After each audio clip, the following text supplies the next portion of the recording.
En los albores de la Guerra Fría, cuando el cielo no solo era un teatro de batallas aéreas sino también un lienzo para lo inexplicable, el Pentágono se convirtió en el epicentro de un misterio que desafiaba la lógica y ponía a prueba los cimientos de la seguridad nacional. Era el 12 de enero de 1953, bajo la imponente sombra de su estructura geométrica, una comisión de mentes brillantes se congregaba. El aire, denso con la expectativa, y el humo de los cigarrillos, se cargaban de un propósito singular: descifrar el enigma de los objetos voladores no identificados. La presidencia recaía en el Dr. Robertson, su mirada escrutando los rostros de los presentes, un grupo selecto de expertos científicos. Su misión, trazar un camino claro, una respuesta definitiva, a la avalancha de avistamientos que inundaban los cielos de la nación. Entre ellos, la figura destacada del físico Luis Álvarez, proveniente del prestigioso laboratorio Lawrence de la Universidad de Berkeley, California. Su reputación en el campo de la ciencia nuclear precedía su llegada, un intelecto agudo, acostumbrado a desentrañar lo complejo. Pero esto era algo diferente. El gobierno, representado por figuras aún más enigmáticas, también estaban presentes. Los delegados, acreditados del Centro de Información Técnica del Aire, conocidos, por sus siglas en inglés, ATIC, compartían mesa con los siempre discretos agentes de la Oficina Central de Información Norteamericana, la CIA. Sus rostros, impasibles, observaban cada movimiento, cada palabra. Fue entonces cuando, el mayor Dewey Fournet, con una serenidad que contrastaba con la magnitud del asunto, expuso 3 proposiciones, 3 caminos que la comisión debía elegir. Su voz resonó en la sala, un eco de la incertidumbre que se vivía fuera de aquellos muros. La primera, la más confortable. Los ovnis observados en todo el mundo son explicables por fenómenos naturales. Una explicación tranquilizadora, que permitía a la razón mantener su dominio. La segunda, un limbo burocrático. Los informes recopilados sobre ovnis no contienen datos suficientes para basar sobre ellos una conclusión definitiva. Un aplazamiento, una evasión de la verdad. Y la tercera, la más audaz, la que desafiaba todo lo conocido. Los ovnis son vehículos espaciales interplanetarios.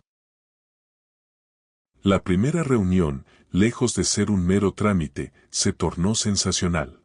El mayor Dewey Fournet, en uso de la palabra, no solo habló, sino que sacudió la asamblea hasta sus cimientos con sus declaraciones.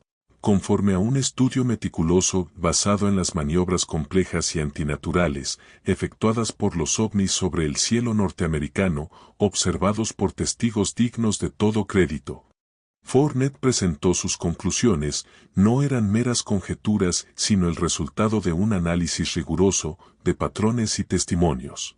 Y entonces, pronunció las palabras que cambiaron el curso de aquella reunión, que resonarían en los pasillos del poder y en las mentes de los presentes. Los ovnis son artefactos voladores interplanetarios. Un silencio tenso se apoderó de la sala, roto solo por el murmullo de incredulidad y asombro. Pero a medida que los días transcurrían, una fuerza más sutil, pero igualmente poderosa, comenzó a ejercer su influencia. La comisión se vio inmersa en la atmósfera de cautela y control que emanaba de los agentes de la Oficina Central de Información Norteamericana, la CIA. Su presencia no era solo de observación, sino de dirección.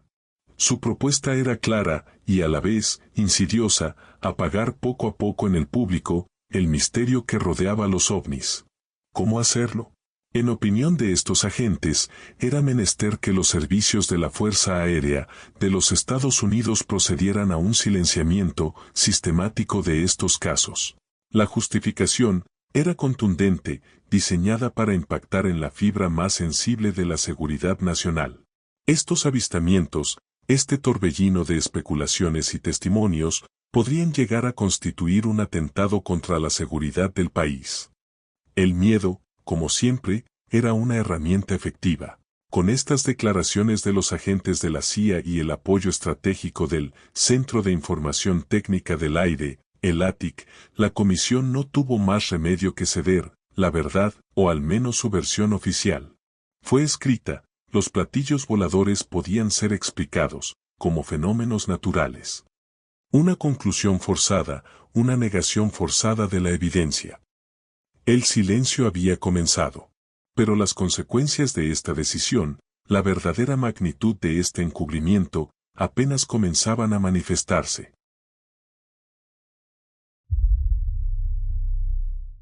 Las estadísticas de avistamientos crecían exponencialmente, pintando un cuadro de un mundo al borde del descubrimiento. Solo en el año 1952 se registraron 303 casos de ovnis. Una cifra asombrosa, una señal inequívoca de que algo verdaderamente extraordinario estaba sucediendo sobre nuestras cabezas. La gente estaba inquieta, curiosa, exigiendo respuestas. Y las autoridades, al menos en público, parecían igualmente perplejas. Pero este frenesí de avistamientos estaba a punto de terminar abruptamente, no por la desaparición de los objetos, sino por la intervención de una fuerza mucho más terrenal. Se necesitaba una solución. Y la solución llegó, no con tecnología avanzada, sino con el arma más antigua y eficaz del poder, el silencio impuesto por el miedo. La respuesta fue un documento de nombre burocrático y consecuencias sísmicas, la Orden Hanap 146. En su texto, las autoridades militares establecieron una rígida conclusión: la divulgación no autorizada de un informe sobre un objeto volante no identificado se convertía en un crimen federal. Hasta 10 años de prisión y una multa de $10,000. Una fortuna para la época. La orden no solo amordazaba a los pilotos militares, su efecto se extendió como una onda expansiva, silenciando a las tripulaciones de las aerolíneas comerciales, a los controladores aéreos y a cualquier personal de base que pudiera ser una fuente para la prensa. La medida fue complementada el 26 de agosto de 1953 con la disposición AFR 200-2, expedida por el mismísimo secretario de Estado de la Fuerza Aérea de los Estados Unidos. Disponía nada menos que: el porcentaje de los casos de objetos voladores no identificados debe ser reducido al mínimo. Todos los casos que puedan ser explicados por la USAF deberán darse al público y los que no puedan explicarse deberán turnarse al ADC, es decir, el Comando de la Defensa del Aire. Aquí es donde la burocracia se convierte en un arma, una barrera casi impenetrable entre la verdad y el público. Un proceso diseñado para filtrar la información, que redujo los 303 casos de 1952 a solo 42 en 1953, y apenas 12 en 1966.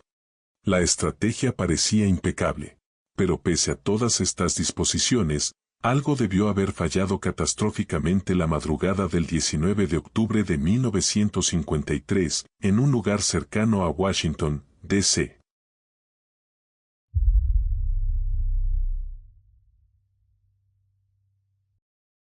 El 19 de octubre de 1953, la rutina se preparaba para ser quebrada. El vuelo 214 de American Airlines, un robusto DC-6, se disponía a levantar el vuelo desde Filadelfia, con destino a la capital de la nación, Washington, D.C. Un viaje de apenas unos minutos, que cambiaría para siempre la percepción de sus ocupantes sobre lo que realmente acecha en la inmensidad del firmamento. A las 12 de la madrugada, el capitán J. L. Kidd, un veterano de la aviación con miles de horas de vuelo a sus espaldas, se sentía familiar en la cabina del DC-6. Junto a él, su copiloto, un joven prometedor con un futuro brillante en la aviación civil. Supervisaban los instrumentos, revisando meticulosamente cada una de las instrucciones para el perfecto funcionamiento de la aeronave. Era una noche perfecta para volar, una noche que prometía no ser olvidada, como muchas tantas otras. La trayectoria era rutinaria. El gigante de los cielos, un emblema de la aviación, se acercaba a la imponente represa Conowingo, sobre el río Susquehanna. A unos 50 kilómetros de distancia, los pasajeros más atentos en la cabina, si miraban por las ventanillas del lado derecho, podían discernir el resplandor de Baltimore, una ciudad que comenzaba a despertar tenuemente bajo el manto estrellado. Un recordatorio de la belleza y la tranquilidad de un mundo que aún dormía, ajeno al drama que estaba a punto de desplegarse en las alturas. De pronto, y sin el más mínimo aviso en el radar o la radio, la rutina se quebró. Fue el copiloto, cuyos ojos barrían el horizonte por pura costumbre, quien primero descubrió la anomalía. Un objeto volador no identificado, un punto de luz brillante que parecía absorber y reflejar la luz de la luna con una intensidad antinatural. El capitán Kidd, siguiendo la dirección que señalaba su copiloto, vio también el objeto. Deteniéndose abruptamente, desafiando toda ley de la física conocida, el DC-6 con su velocidad constante se aproximaba inexorablemente a esa anomalía estática. El capitán Kidd sabía que tenía que actuar, y rápido. Más por reflejo que por acción consciente, el capitán Kidd empujó la rueda del timón hacia adelante. Se zambulló en una pronunciada caída, perdiendo altura. Los pasajeros se elevaron en el aire, mudos de terror y pánico, antes de ser arrojados sin piedad por la fuerza de la maniobra evasiva. Con una mezcla de instinto y pura adrenalina, logró enderezar el DC-6. Los pasajeros cayeron bruscamente en sus asientos. El capitán no indagó sobre el estado de los pasajeros. No había tiempo para eso. Solo había una prioridad: comunicar lo sucedido con la voz tensa. Attention, Flight 214, Philadelphia to Washington. Prepare ambulances, I had problems on board.